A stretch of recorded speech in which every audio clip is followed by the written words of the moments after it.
Hello, everybody. You're watching another episode of FunSmiths International. This is our first new video of the new year. So, thank you to the 3 people that actually watch the show. Okay, so as you can see, it's just me today. My brother is with me. I'm also in a different location today. Occasionally, we will be in other locations. I think I mentioned that before. But today I'm reviewing. It's just me. Paddington 2. So I'll start by saying that this is a sequel to the 2015 movie based on the classic book series for children. So Ben Wassall, who did the voice of Paddington, because Backer reprised his role, and he's great. Once again, he's very funny and very likable. The same charismatic and very humble and generous bear that we remember from the first movie. If you saw the first one or read the books, and his adoptive parents are back once again, played by Hugh Bonneville and Sally Hawkins, and they're great once again, and they're lovable just as much as they were in the previous film. And who else is back? Well, the grandma's back. I don't know who plays her.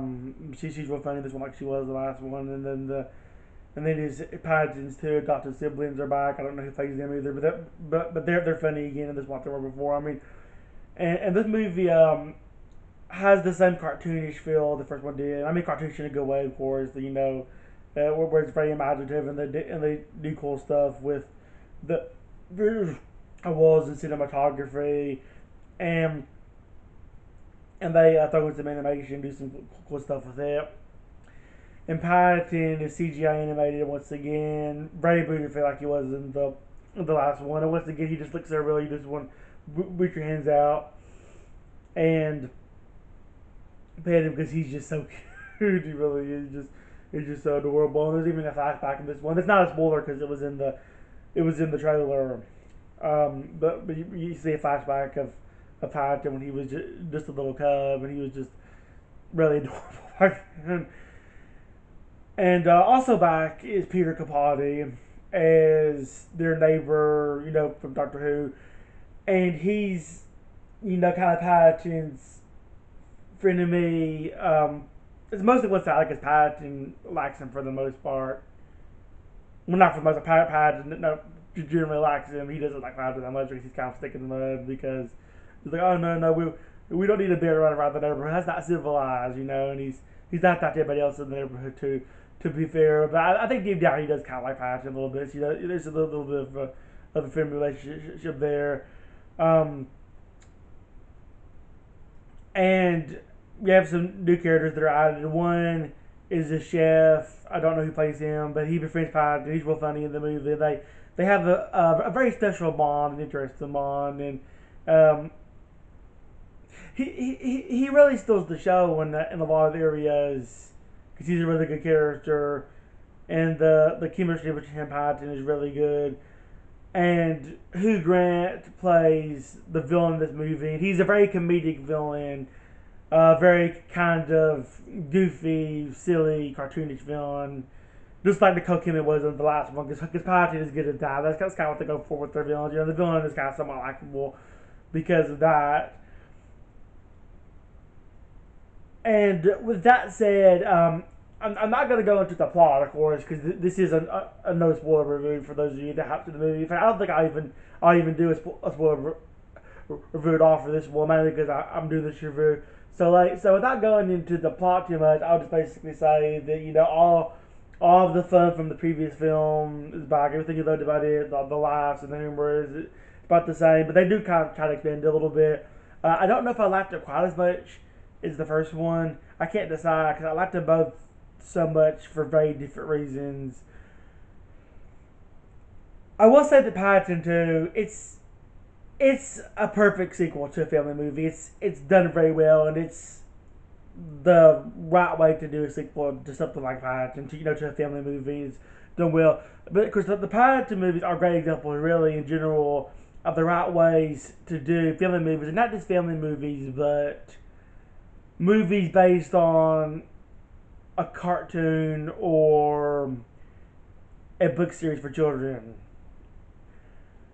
Which Paddington was both. There was an animated series of it as well based on the books. Of course, the fact that Paddington is a real cartoon is probably one reason why I translated better into kind of half live action, half CGI hybrid. Because most of the movies that have been made that are half live action, half CGI based on like a cartoon haven't been that good, really. Most of them. The Paddington movies, they're definitely an exception though, because they are great movies. They're very good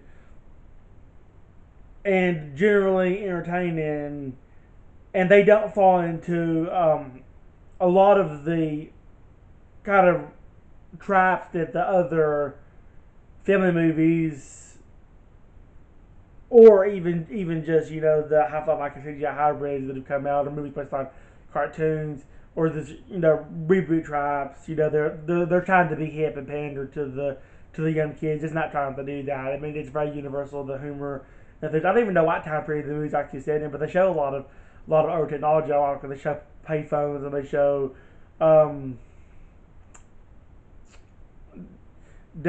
dial telephones. Actually, they've shown that in Paddington as well. And it is PG. I think it's only because of when the last film, the grandma kept drinking scotch a couple times throughout the film, and I don't remember if she was doing that on this one. I think she may have been, so this one was PG again because of that. Really, the movie should be G. That's the only thing making it PG. It should be G. I mean, this movie's not feature a bunch of the kind of cliches I'm talking about are gross out humor and just modern pop culture references just scattered everywhere, and just a lot of potty humor. I'm not saying Paddington doesn't have some humor that's a little bit of that kiddie humor, but it just doesn't really draw the line. It doesn't overdo. I mean, the most kiddie humor you get is Paddington. You see that spoiler because you've seen it in the promos probably do, where he's like brushing his ears with a toothbrush because he doesn't know better, and stuff like that. That's really about his potty humor as it gets. And with that said, though, yeah, Paddington 2 is great. It's hilarious. It's fun and it has charm and wit. And you'll laugh, you'll cry, and it will hit you in here, and it will hit home to the kid inside all of you. So yeah, take your kids to see it. Take that family to see it. You'll have a great time. And speaking of which, though, surprisingly enough, it shouldn't surprise me that much, but like not only is Paddington 2 done well with the critics and at the box office so far, which is kind of rare for these kinds of movies that have action, have CGI, but which I think Paddington is one of the biggest exceptions. But this movie got a perfect 100% for Charter.com, not making it up. And it actually set a Rotten Tomatoes record. It not only got perfect 100, but it is the first movie in years to get a perfect 100. It's the first family movie to get a perfect 100 in years, as well as being the first one period. I mean, it's a rarity for a family movie, especially to not only score high, but to get a perfect 100. And I think the last movie that I can think of that got a perfect 100, there might be another one that I missed, for the great was Toy Story 2, which came out in 1999. It's been forever, and I don't know if it will stay a perfect 100, but I really hope it does, though, because it's a really good movie. I mean, it's not to see something score perfect 100 for once, but it also set the record because not only is it the first movie in years to score perfect 100, but it's the best reviewed movie on Rotten Tomatoes because it has 169, I believe, reviews on Rotten Tomatoes, and they're all positive, which is why I gave it the 100. So it's a 100 with the highest number of reviews ever posted on FunSmithsInternational. So good job, congratulations to Paddington 2. So yeah, great movie of all time right there. But yeah, so it's not just me that loves Power Change because I see a lot of people they've seen it already. Love it. So if you haven't seen it, yeah, absolutely get out there and see that. And with that said, thank you for watching another episode of FunSmiths International. Have a nice day, everybody.